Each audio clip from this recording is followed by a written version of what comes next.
मृत्यु जीवन का अंतिम सत्य है। जो जन्मा है उसे एक दिन जाना ही है।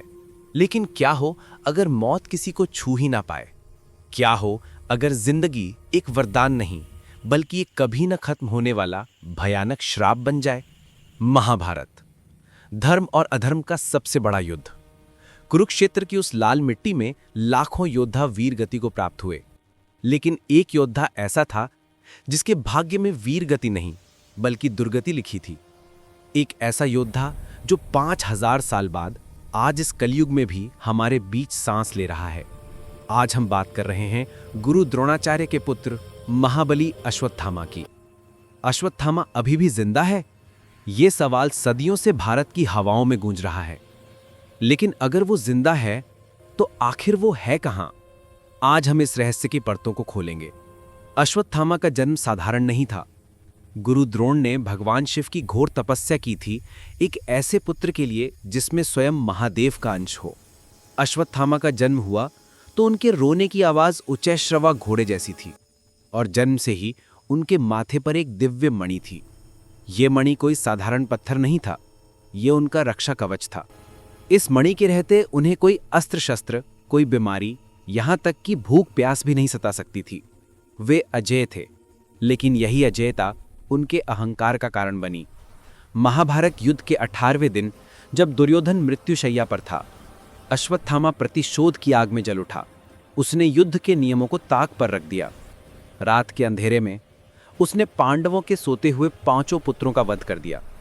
ये एक महापाप था।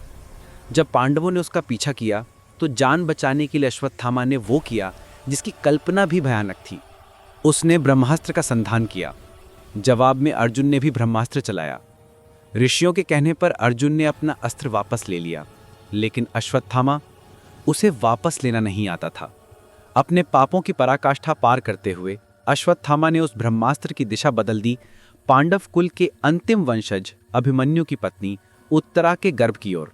उसने एक अजन्मे बच्चे को मारने की कोशिश की। यही वो क्षण था जब भगवान श्री कृष्ण का धैर्य टूट गया। श्री कृष्ण ने कहा, तूने एक अबोध बालक की जान लेने का प्रयास किया है, इसका दंड तुझे भोगना होगा।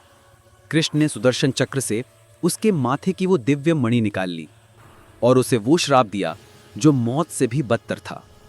कृष्ण ने कहा, हे अश्वत्थामा, तू 3000 वर्षों तक या कुछ मान्यताओं में कलयुग के अंत तक इस पृथ्वी पर अकेला भटकेगा। तेरे माथे का ये घाव कभी नहीं भरेगा, इससे हमेशा रक्त और पीप बहता रहेगा। तेरे शरीर से ऐसी दुर्गंध आएगी कि कोई तेरे पास नहीं फटकेगा। तू मृत्यु मांगेगा पर तुझे मृत्यु नहीं मिलेगी। यही श्राप उसका अमरत्व बन गया। सदियां बीत गईं, युग बदल गए, द्वापर से कलयुग आ गया। साम्राज्य बने और मिट गए, लेकिन अश्वत्थामा का दर्द आज भी वैसा ही ताजा है। अब सवाल यह है कि इतने सालों से वो है कहां? अश्वत्थामा के देखे जाने के दावे भारत के कई हिस्सों में किए जाते हैं, लेकिन सबसे पुख्ता और रहस्यमयी दावा जुड़ा है मध्य प्रदेश के बुरहानपुर शहर के पास स्थित असीरगढ़ के किले से। किले के अंदर एक अति प्राचीन शिव मंदिर है, गुप्तेश्वर महादेव। स्थानीय लोगों और पुजारियों का दावा है कि पिछले हजारों सालों से हर रोज सुबह मंदिर का दरवाजा खुलने से पहले कोई अदृश्य शक्ति शिवलिंग पर ताजा फूल और रोली चढ़ा जाती है।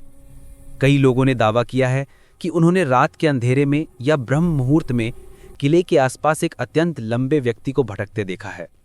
एक ऐसा व्यक्ति जिसके माथे पर कपड़ा बंधा होता है और जिसके पास जाने की हिम्मत कोई नहीं जुटा पाता। क्या ये वही है?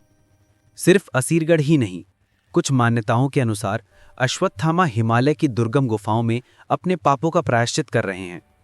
कुछ कहते हैं कि वे नर्मदा नदी के किनारे विचरते हैं, क्योंकि नर्मदा के दर्शन मात्र से पाप धुल जाते हैं। क्या अश्वत्थामा सच में एक भौतिक शरीर में हमारे बीच हैं, या ये एक रूपक यानी मेटाफर है? शायद अश्वत्थामा उस दर्द, उस ग्लानि और उस पाप का प्रतीक है जो इंसान अपने कर्मों से अर्जित करता है और जिससे उसे ताउम्र भोगना पड़ता है। 7 चिरंजीवियों में से एक अश्वत्थामा का इंतजार कलयुग के अंत तक है। कहते हैं जब कल्कि अवतार होगा तो अश्वत्थामा उनके साथ मिलकर धर्म की पुनर्स्थापना करेंगे। तब तक वो अपने शाप के बोझ तले इसी धरती पर शायद आपके और हमारे बीच कहीं भटक रहे हैं। आपको क्या लगता है, क्या अश्वत्थामा का रहस्य सच है अपने विचार कमेंट्स में ज़रूर बताएं। अगर ये वीडियो पसंद आया तो लाइक करें और ऐसे ही रहस्यों को जानने के लिए हमारे चैनल को सब्सक्राइब करें। धन्यवाद।